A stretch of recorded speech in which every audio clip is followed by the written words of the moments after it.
कि आखिर आत्मज्ञान कहते किसे हैं, मतलब क्या होता है आत्मज्ञान का। क्योंकि आज तक भजन तो सब गा रहे थे, भजन तो सब गा रहे थे, आत्मज्ञान बिना नर भटके, कभी काबा कभी काशी। लेकिन भजन गाते गाते मंत्र जपी जा रहे थे,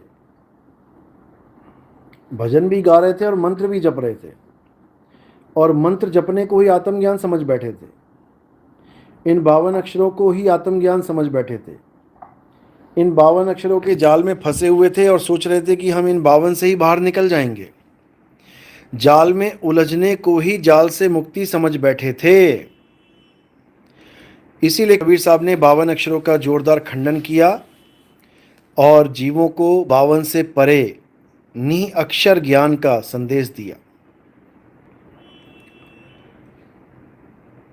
तो साहिब ने 52 अक्षरों के लिए बहुत कुछ बोला, और ये जीव जो समझ पाया वो तो निकल गया, और जो नहीं समझ पाया वो बेचारा 84 में चला गया। तो आज वो मौका दोबारा आया है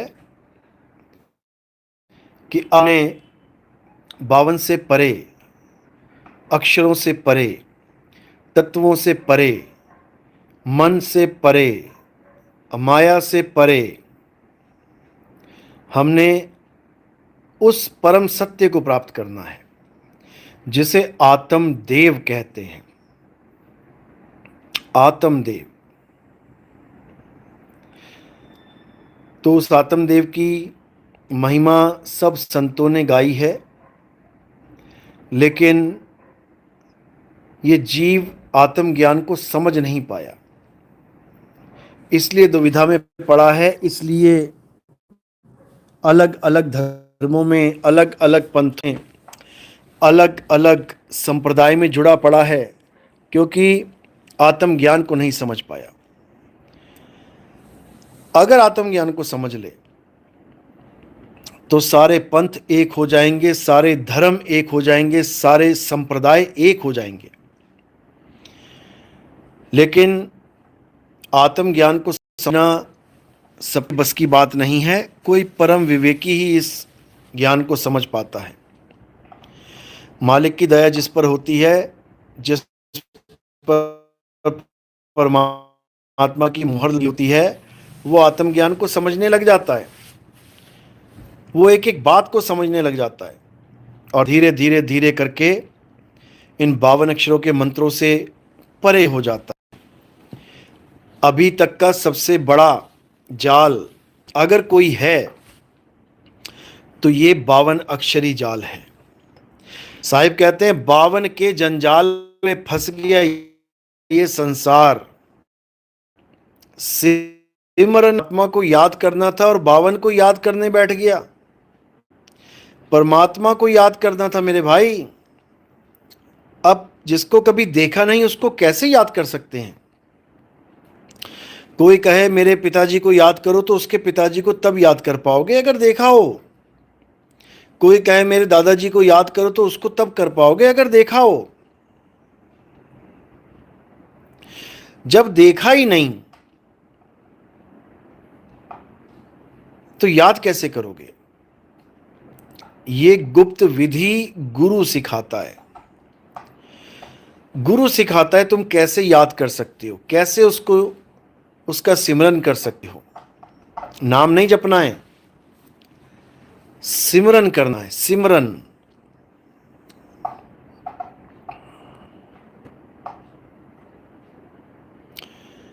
सहज मुक्ति। कुछ लोग सब्सक्राइबर बढ़ाने के लिए आपके ज्ञान को खंडित कर रहे हैं ताकि नितिन दास के शिष्य सब्सक्राइब करें, और कह रहे हैं कि आत्मा का शब्द परमात्मा का शब्द अलग है। सूरत आत्मा में जाएगी फिर परमात्मा में जाएगी। उन मूर्खों को कौन समझाए। पहले तो ये समझ लो कि सूरत कोई चींटी नहीं है कि पहले आत्मा से होके निकल जाएगी फिर परमात्मा। पता लगा परमात्मा से भी होके आगे निकल जाए, तब क्या करोगे। पहली बात तो लोगों को ये समझना चाहिए कि सूरत होती क्या है। इनसे केवल ये पूछ लिया जाए कि सूरत होती क्या है, उसका स्वरूप क्या है, इनके दिमाग की बत्ती वहीं बुझ जाएगी। पहले तो ये समझ लो, कहना आसान है सूरत शब्द, लेकिन इसको जानना बहुत मुश्किल है, इसको समझना बहुत मुश्किल है। इनसे केवल इन तीनों के स्वरूप का ज्ञान पूछ लो कि कौन है जो जाएगा, यानी सूरत, कौन है जिसमें से होके जाएगा, यानी आत्मा, कौन है जिसमें से होके जाने के बाद आगे पहुंचेगा, यानी परमात्मा में। तीनों का स्वरूप पूछ लो, इनकी हालत खराब हो जाएगी। क्योंकि यही लोग हमारे सत्संग सुन सुन के नकल मार के क्या कह रहे थे कि परमात्मा और आत्मा दोनों शब्द हैं। पहले तो परमात्मा और आत्मा को शब्द भी नहीं मान रहे थे ये। अब ये कहने लगे हैं परमात्मा और आत्मा शब्द हैं। तो भाई शब्द में जब सूरत जाएगी तो शब्द में से जाएगी कैसे, पहले यही बता दो। शब्द में सूरत जाती कैसे है? शब्द तो एक आवाज है, आवाज में सूरत कैसे जाएगी? और अगर आवाज में सूरत चली गई तो उससे निकलेगी कैसे बाहर? इन मूर्खों को इतना भी नहीं पता कि अगर किसी आवाज में सूरत चली जाए तो वो निकल नहीं सकती, वो निकल नहीं सकती। अगर उसका निज स्वरूप वो हुआ तो, अगर उसका निज नाम वो हुआ तो सूरत अपने स्वरूप में जाती है, किसी और के स्वरूप में नहीं जाती। जो ये कह रहे हैं कि आत्मा से होके परमात्मा में चली जाएगी, तो आत्मा ही सूरत का निज स्वरूप है। अपने स्वरूप से हटके क्या परमात्मा को देखेगी? फिर तो दो हो गए। फिर तो अपने आप को छोड़ के, यानी आत्मा को छोड़ के परमात्मा को देख रही है, फिर तो दो हो गए। और जहां द्वैत हो गया वहां बंधन हुआ। जहां द्वैतवाद आ गया वहां बंधन हुआ।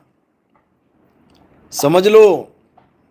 पहली बात तो इनसे यह पूछा जाए कि आत्मा से होके अगर परमात्मा में जाएगी तो जाएगी कौन? जीव है क्या? जीव की तो मुक्ति करानी है। जीव पहले आत्मा में जाएगा फिर परमात्मा में जाएगा। अभी थोड़े दिन पहले तक ये कहते थे कि जीव और आत्मा एक ही होता है।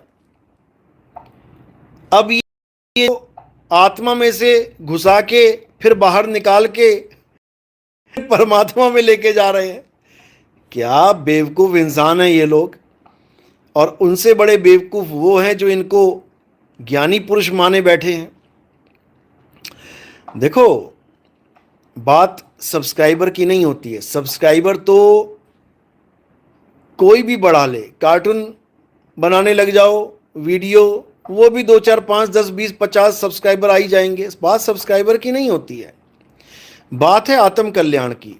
चाहे 5 करोड़ सब्सक्राइबर बन जाएं, वो 5 करोड़ लेके बैठा हुआ है, आम का अचार। 5 करोड़ भी सब्सक्राइबर हो जाएंगे तब भी तुम्हारा कल्याण नहीं होगा। 500 करोड़ सब्सक्राइबर हो जाएंगे तब भी तुम्हारा कल्याण नहीं होगा। तुम्हारा कल्याण आत्म ज्ञान से होगा, आत्म ज्ञान से। आत्म ज्ञान प्राप्त करके तुम्हें जब परम अवस्था मिलेगी, जब परम अवस्था में स्थिर हो जाओगे, अभी जीव आत्मा की इस अवस्था में हो, जब ये जीव से पीव हो जाओगे तब तुम स्थिर हो जाओगे, अचल हो जाओगे। इसी को परम आत्मा बोला गया है। इसी अवस्था को, अचल अवस्था को परम आत्मा बोला गया है। समझ लो। तो किसी परम आत्मा को पूजना नहीं है, ढूंढना नहीं है। क्या करना है? साहिब तेरी बंदगी से जीव होए जगदीश। उस अवस्था को प्राप्त करना है जिसे परम अवस्था कहते हैं। यानी तुम्हारी चलती हुई सूरत को, भागती हुई सूरत को, दौड़ती हुई सूरत को स्थिर करना है, उस सूरत को निरत करना है।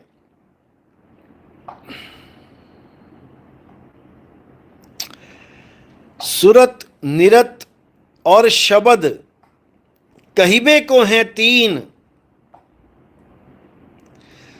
सुरत उलट निरति करो, होए शब्द में लीन।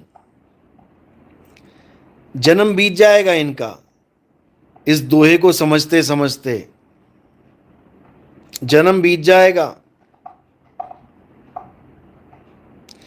लेकिन साहिब के गूढ़ रहस्य, साहिब के जो गुप्त भेद हैं,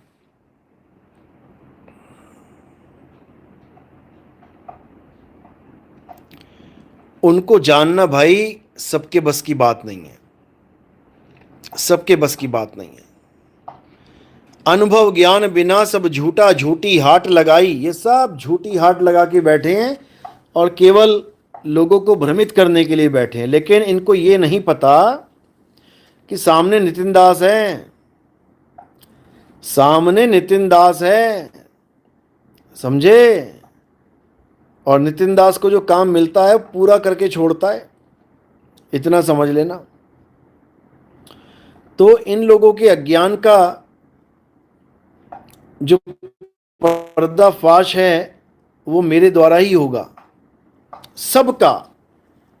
चाहे कोई किसी भी पंथ का गुरु हो, चाहे कोई किसी धर्म का गुरु हो, धार्मिक गुरु हो, सबके ज्ञान का जो खंडन है, ज्ञान का खंडन तो नहीं बोलूंगा मैं, अज्ञान का खंडन, क्योंकि ज्ञान का खंडन नहीं होता है। तो उनके जो अज्ञान का खंडन है वो मेरे ही हाथों लिखा हुआ है, इतना समझ लो। एक भी अज्ञानी नहीं बख्शा जाएगा और ज्ञानियों को प्रेम मिलेगा। अगर कोई ज्ञानी पुरुष है उसको प्रेम मिलेगा, अज्ञानी बख्शा नहीं जाएगा, इतना समझ लो। चाहे वो किसी पंथ किसी मत का हो, उससे कोई मतलब नहीं है, क्योंकि जीव मालिक का अंश है, उसकी एक ही जात है, एक ही धर्म है, उसका एक ही स्वरूप है। ये जात पात, ये पंथ संप्रदाय तो हम लोग बना के बैठ गए हैं। तो इस सब अज्ञान का नाश नितिन दास के हाथों ही लिखा है मेरे भाई। और तुम्हें नहीं पता कि जब हम अज्ञान का नाश करेंगे तो सुनामी लेके आएंगे, फिर ऐसी जगह बहा के ले जाएंगे इस अज्ञान को कि कोई गलती से भी दोबारा उसको ग्रहण ना कर पाए, इतनी दूर छोड़ के आएंगे उसे। चिंता मत करो, बस देखते जाओ कि क्या होता है। तो ये मालिक की अपार कृपा है जो ये मूल ज्ञान अब बहुत से भक्तों को, संतों को समझ में आ रहा है।